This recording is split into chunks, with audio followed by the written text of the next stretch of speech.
Happy New Year, guys! In this video, I'm going to unbox my planner. Since it's New Year, so let's start the year with a plan. I got this last December. So if you're curious kung ano yung laman ng planner ng Starbucks, ito na yun. Pinili ko is yung Abalone Gray. Yun yung pangalan nung planner nila. Ito ata yung medyo pang lalaki. Ngayon ko lang to i-unbox since January 1 na. So, gagamitin ko na yung planner. Ito nga pala guys, maganda yung box ng planner nila.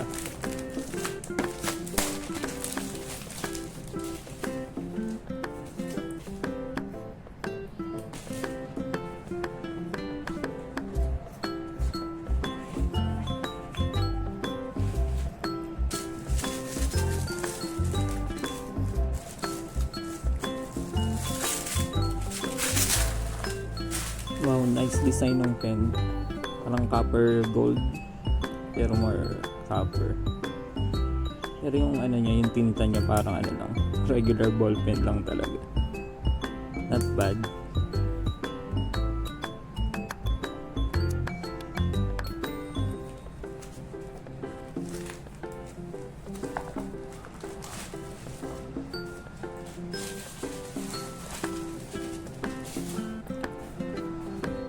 There's a short message ng company sa mga consumer nila. Parang thank you message nila. And ito na yun. Ito na yung planner na available sa Starbucks for 2024. So this is the Abalone Gray. Hardbound siya guys. Parang premium leather yung cover niya. Maganda yung finish nung planner nila. And naka-emboss din yung logo ng company. May free ruler pa sila. Ayan.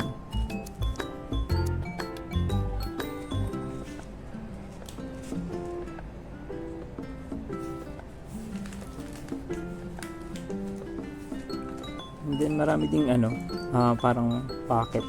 Pwede mo lagyan ng card, ng post-it. So yun. And this is the calendar, the papers, and dito yung sticker.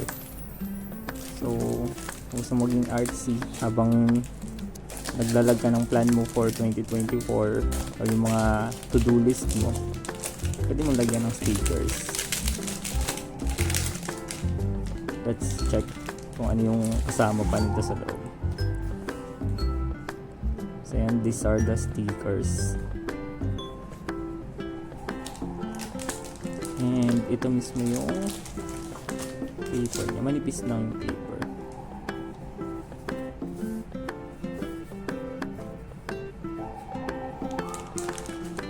Tapos may mga holes na siya kasi binder lang yung gray talaga niya na hardbound cover. And then itong mga paper na to, medyo manipis. Parang yung regular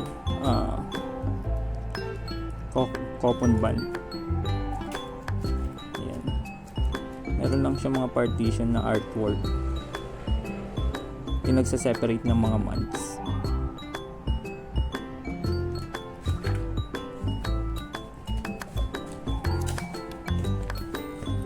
And yan guys. Ito lang yung laman nung planner. These are the inclusion. Yun lang guys. So gamitin ko na to. Maglalagay na ako ng to-do list ko since may pasok na ako bukas. Thank you for watching.